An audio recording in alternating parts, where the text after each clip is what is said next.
కాబట్టి మెథడాలజీ ఏమైనా government of ఇండియాతో మాట్లాడి అన్ని బ్యాంక్స్తో మాట్లాడి అవన్నీ చేస్తున్నాం. ఇవన్నీ చేసి దీన్ని రాబోయే రోజుల్లో నేను చెప్పిన ఫిలాసఫీ ప్రకారం మోర్ మనీ ఉంటే మోర్ క్యాపిటల్ ఎక్స్పెండిచర్ పెడతాం, మోర్ గ్రోత్ రేట్ వస్తుంది, మోర్ రెవెన్యూ వస్తుంది, సస్టైనబిలిటీ వస్తుంది. ఆ సస్టైనబిలిటీ వస్తేనే ప్రజలకు ఎంపవర్మెంట్ జరుగుతుంది. మేము చెప్పిన సూపర్ 6 ఇస్తాం, ఇంకా బెటర్గా ఇస్తాం, P4 తీసుకొస్తాం. ఇలాంటివన్నీ చేసి మళ్ళీ డెవలప్మెంట్, వెల్ఫేర్ రెండు కూడా బ్యాలెన్స్ చేసుకుంటూ పర్ క్యాపిటల్ ఇన్కమ్ పెంచితే బెటర్ లివింగ్ స్టాండర్డ్స్ వస్తాయి. ఆదాయం పెరగాలి, సంవత్సరం తలసరి ఆదాయం పెరగాలి, తలసరి ఖర్చు తగ్గాలి. మీరు చూస్తే ఇప్పుడు నేను చూపలేదు కానీ ఒక స్లైడ్లో తలసరి ఆదాయం తగ్గింది, తలసరి అప్పు పెరిగింది. పర్ క్యాపిటల్ ఇన్కమ్ తగ్గిపోయి పర్ క్యాపిటల్ డెట్ పెరిగిందంటే అది వీళ్ళేసినటువంటి భారం. దీనికోసమే నేను ప్రజలందరినీ కోరుతున్నా. కొంతమందికి కొన్ని ఆలోచనలు ఉన్నాయి, ఏంటి ఇంకా అయిపోలేదని. నేను ఎన్నోసార్లు చెప్పాను, 3 సార్లు ముఖ్యమంత్రిగా చూశాను, కానీ 3 సార్లు లేని ఇబ్బంది ఈసారి చూస్తున్నాను. విశ్వ ప్రయత్నాలు చేస్తున్నాను. అన్ని విధాల ఎంత పుష్ చేయాలంత పుష్ చేస్తున్నాం. కానీ ఇప్పటికి కూడా ఇంకా పూర్తిగా కంట్రోల్లోకి తెచ్చే పరిస్థితి రాలేదు. తీసుకొచ్చి దీన్ని మళ్ళీ ఘాట్లో పెట్టి ఏదైతే ప్రజలందరికీ ఒకటే, కొంచెం లేట్ అవుతుంది, ఎందుకంటే మనకు ఆ ఫ్లెక్సిబిలిటీ లేదు.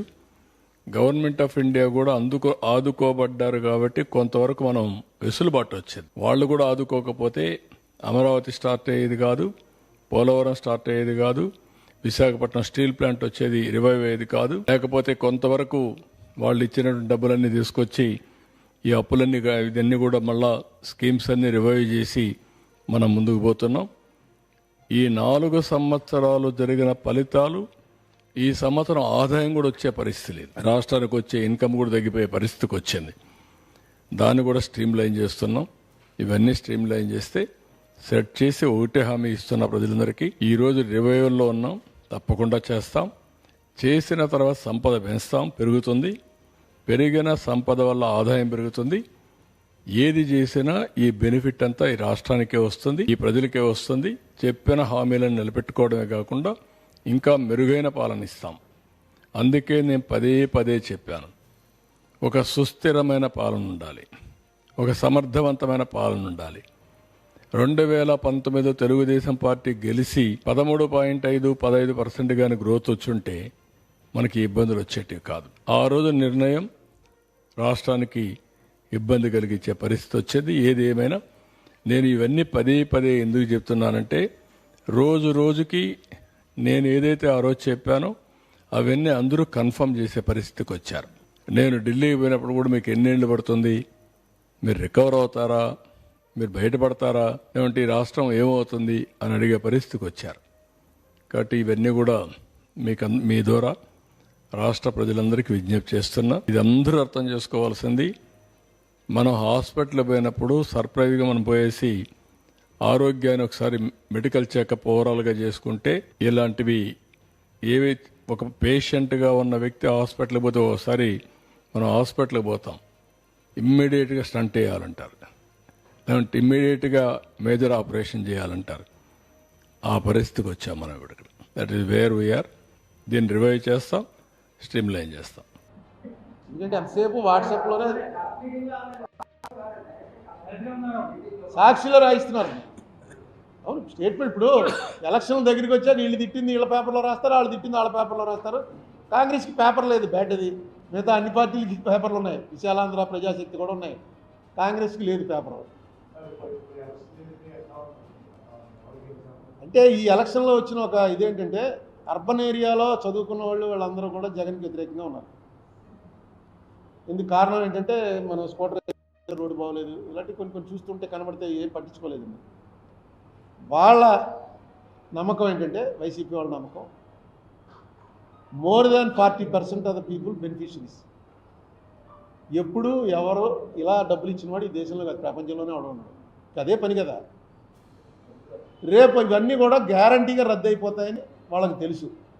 ఎందుకంటే అవతల చంద్రబాబు గారే కాకుండా ఏ పవన్ కళ్యాణ్ అయితే నమ్మచ్చు.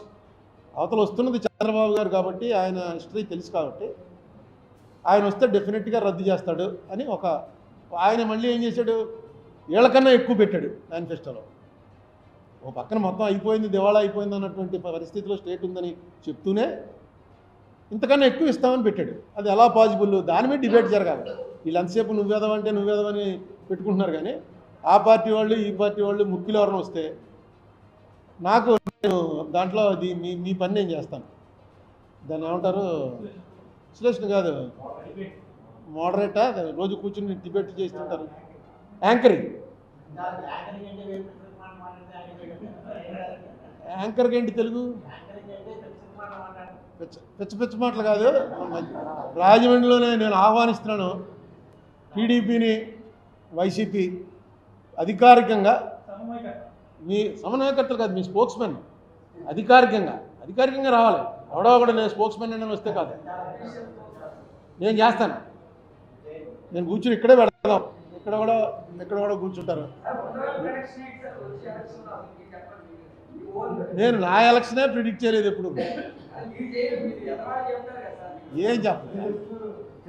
ఇప్పుడు వీళ్ళు జనరల్గా అధికారంలో ఉన్న వాళ్ళకి జనసేన తెలుగుదేశం కలిసిపోయి అనగానే కొంత షేక్ రావాలి. ఎందుకంటే డెఫినెట్గా అది చాలా డెడ్లీ కాంబినేషన్. కానీ చూస్తుంటే వాళ్ళు ఏం షేక్ అవుతున్నట్టు నాకు కనపట్లే. వాళ్ళు ఎవరినైనా అందులో పెద్దవాళ్ళని అడిగితే వాళ్ళు ఏమన్నారంటే, నువ్వు ఒకసారి పల్లెటూరుకి వెళ్ళి చూడుగురు, నువ్వు రాజమండ్రిలో కూర్చుని కబుర్లు చెప్పడం కాదు అంటున్నారు.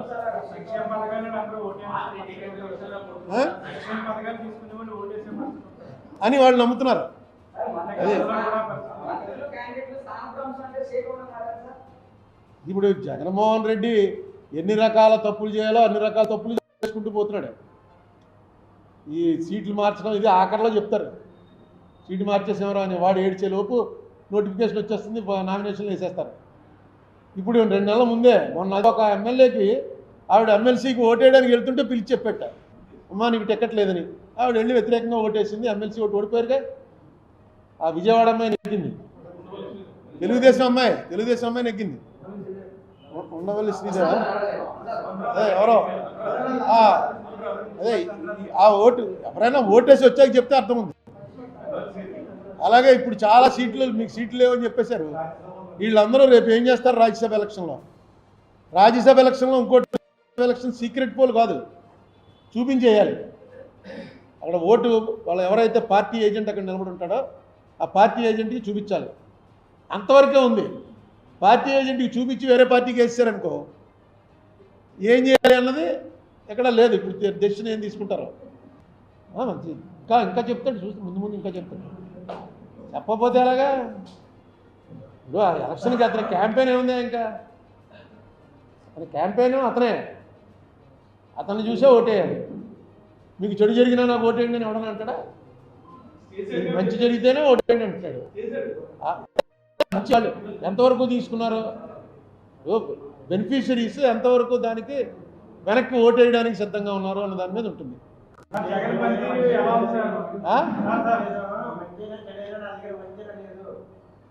అని ఎవరంటున్నారు?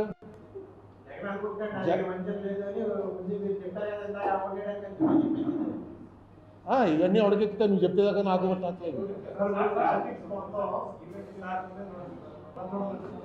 ఇది ఒక వ్యాపారం గురించి, మార్కెట్ అనాలిసిస్ చేసేవాళ్ళు మార్కెట్ అనాలిసిస్ చేస్తున్నారు.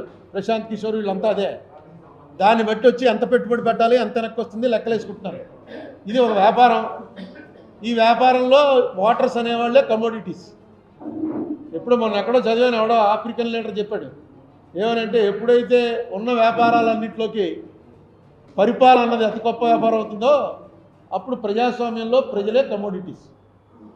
మన అందరం వాటర్స్ కాదు, మనంతా